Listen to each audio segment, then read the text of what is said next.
Assalamualaikum warahmatullahi wabarakatuh. Perkenalkan, nama saya Nanda Amalia Syahrani dari kelas 11 IPA 1 nomor absen 12. Di sini saya akan menjelaskan tentang latar belakang aliran ilmu kalam. Latar belakang aliran ilmu kalam dibagi menjadi beberapa urutan. Yang pertama, aliran ilmu kalam pada masa Rasulullah SAW.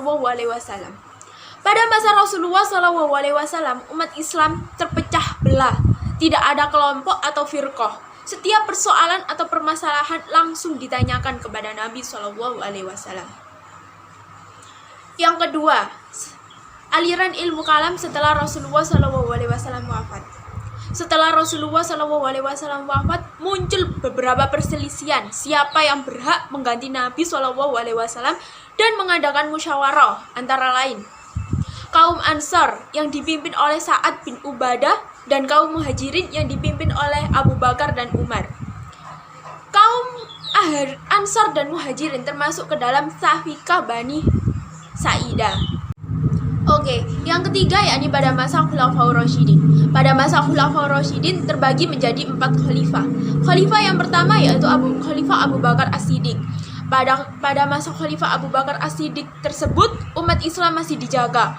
Walaupun ada beberapa persoalan, yaitu munculnya nabi-nabi palsu dan keengganan masyarakat untuk membayar zakat. Yang kedua adalah Khalifah Umar bin Khattab. Pada masa Khalifah Umar bin Khattab, persatuan umat Islam masih dapat dijaga dengan ketegasan beliau dalam mengambil keputusan. Khalifah yang ketiga yaitu Khalifah Utsman bin Affan. Pada masa Khalifah Utsman bin Affan tersebut, pemerintahan memicu perpecahan umat Islam. Pada 6 tahun pertama, situasi pemerintahan baik dan banyak sekali prestasi. Selanjutnya, situasi menjadi tidak stabil karena terbunuhnya Khalifah Utsman bin Affan tersebut, yang dikenal dengan fitnah kubra. Khalifah yang keempat atau yang terakhir yaitu Khalifah Ali bin Abi Thalib.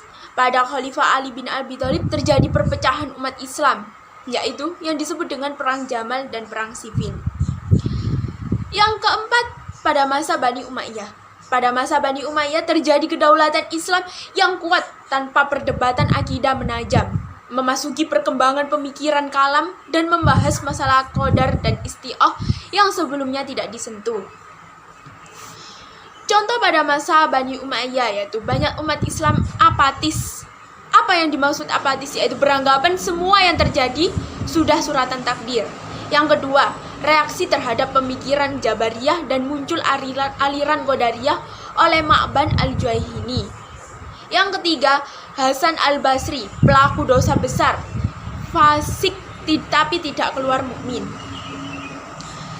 Yang keenam yaitu pada masa Bani Abbasiyah. Pada masa Bani Abbasiyah tersebut, hubungan bangsa Arab dengan Ajam mencapai puncaknya dan gerakan penerjemah filsafat Yunani dan Persia dan adanya disiplin ilmu yang dikenal dengan ilmu kalam. Oke, yang keenam yaitu sesudah Bani Abbasiyah. Pada masa sesudah Bani Abbasiyah ini, faham Asy'ari dan Maturidi mengalami perkembangan yang pesat dan mampu memadukan dalil nakli dan akli. Perkembangan gerakan Ibnu Taimiyah dikenal dengan gerakan Salafi. Yang ketujuh, peristiwa tahkim.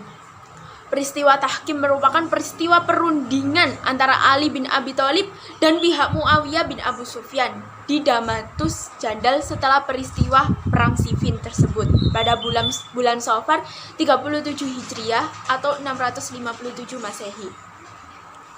Yang kedelapan, akibat dari Perang Siffin.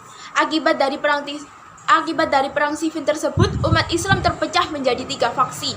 Yang pertama, kelompok setia kepada Ali bin Abi Thalib, yaitu kelompok Syiah. Yang kedua, kelompok yang keluar dari Ali bin Abi Thalib, yang disebut dengan kelompok Khawarij.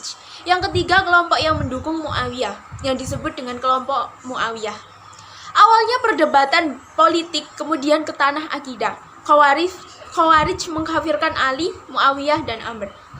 Demikian yang bisa saya jelaskan tentang perkembangan aliran ilmu kalam. Terima kasih. Wassalamualaikum warahmatullahi wabarakatuh.